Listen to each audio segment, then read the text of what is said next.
It's that nerd Ryan here at like 11:30 at night. We're going to be talking about scary stories to tell in the dark today. It's 2 more weeks till Halloween, something like that, or a week and a half. So we're continuing our scary movie watch-a-thon. Next Thursday, I'm going to try to find the scariest since it's the one before Halloween. But yeah, so we're going to be talking about that today, and I am really excited. So before we get into the movie, I just want to say, when I was a little kid in elementary school, the three books that I would always rent from the library that would give me nightmares were the Scary Stories books. I'd sit there and read them in class, and then read them at home, and then I'd have nightmares and freak out. But it was a good memory. So yeah, when I heard that they were making a movie, I was really excited. And I wanted to see it in theaters, and I never got the chance. Then I was going to buy a physical copy and watch it, and I could never find it. And Netflix had it, so I was like, I'll watch it on Netflix. So after watching this movie, I am actually very happy with it. I know a lot of people were saying that it wasn't a good movie, but the thing is, the Scary Story books don't have a overlaying story. It's an anthology book. All three of them are anthology books. None of them really tie together, so there had to be a story created. And I think that the story that was created for this was pretty sufficient. I mean, it was, the only other way they could have done this was make it an anthology movie, which we've seen with The Twilight Zone, which wasn't a good movie. So I'm happy that they had like some sort of underlying story to tie everything together. So basically, the whole story is that there's this haunted house that a woman died in, who apparently, if you knock on the walls, you'll hear her read you a scary story and you die. So we get our main cast of characters, which are four boys, being Ramon, Augie, and Chuck, and Stella. I'm surprised I remembered all the names. But Stella's the main character. Everyone else are kind of her close friends. We also get the bully Tommy, who isn't in the movie long. We also get Chuck's sister, Ruth. They go into the haunted house on Halloween and find the book of all the scary stories. And what happens is the book's basically blank, but it starts writing itself. And the first one it writes is the story of Harold, which is the Scarecrow Story. Basically, the bully lives on a farm, and so the story is basically that he's afraid of the Scarecrow, and the Scarecrow comes to life and turns him into a Scarecrow. Very simplistic story, but also very scary scene. These actually have very scary scenes in it, which is great. That's what I want to see in a scary movie about scary stories. I'm sorry, I got like the weird Eminem look on my hair right now. I was wearing a hat all day.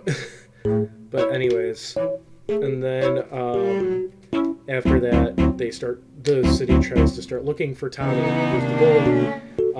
And then they realize that like the stories are kind of writing themselves, and the next one to go is Augie, who dies from the Big Toe story. I can't really sum it up that well. I mean, obviously, if you're watching this, you've probably read the book, so you know what the Big Toe story is. We also see the woman from one, I think it's one of the covers, at least it's one of the scariest pictures I remember as a kid, for a split second, that had nothing to do with that story, but yeah. And then we get them trying to figure out like more information about this woman, and then Chuck gets attacked in the psych ward by the pale white, like, fat lady. I forgot the name of that story. It's been a long time since I read scary stories, but he gets attacked by that in another pretty freaky scene. where he's trapped in a red room and getting chased down by this woman, and she absorbs him. Like, at first I kind of laughed because like she goes up and hugs him, and it looks like she's just giving him a hug, and then she like absorbs him. It's pretty messed up. After that, they get arrested, thinking that they're the ones causing the murders. And then we get, I can't pronounce the name, but we get the story of Tifino Cham or something like that, which goes after Ramon.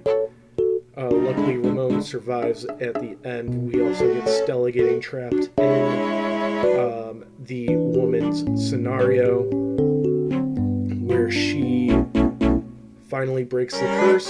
And the name of the woman is Sarah, by the way. I just remembered that. Sorry. But she ends up kind of saving her and Ramon. We also find out Ramon's a draft dodger. I mean, the characters of the story are okay, but you're not watching this for the characters. You're watching it for the scary stories. Let's be honest. But yeah, so that's how the movie ends. So, this is another one I didn't take notes on, so I do have to look at my grading system really quick until I get it memorized.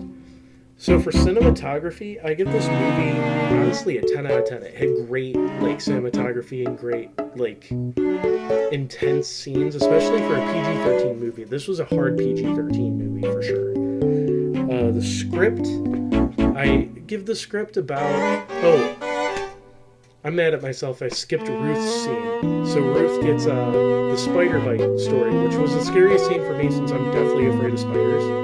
But yeah, she is also the other one that survives because it's just like a spider bite that turned eggs in it. That's it. But the script, I do have to give a 8 out of 10 because there were some parts, especially with the Ruth character, where it was kind of written poorly, in my opinion. It was with Ruth and most of the police officers, honestly, were kind of written poorly. Story, I give the story a 9 out of 10. I thought it was a very good story. I enjoyed it. I know a lot of people were upset with the story, if I remember correctly, but I liked it.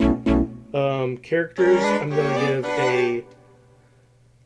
an 8 out of 10, 7 out of 10, just because, I mean, somehow I memorized their names. I completely forgot about Ruth. But, like, the good characters kind of die early on. Like, I liked Augie, and I liked Tommy. I thought they were okay characters, and then they die. And then Tommy even kind of had... You could tell the actor that played Tommy had never been drunk before. But, yeah. And then the VFX, I give a 10 out of 10. These looked exactly like they were from the books, which was perfect. So I'm giving the movie overall a 8.5 out of 10. I thought it was very enjoyable and everything. I don't know what next week's movie is going to be. I'm excited. But yeah, so I hope you guys enjoyed the video. Be sure to leave a like, comment, subscribe, ring that bell. Follow me on all my social media down below. It's Senator Ryan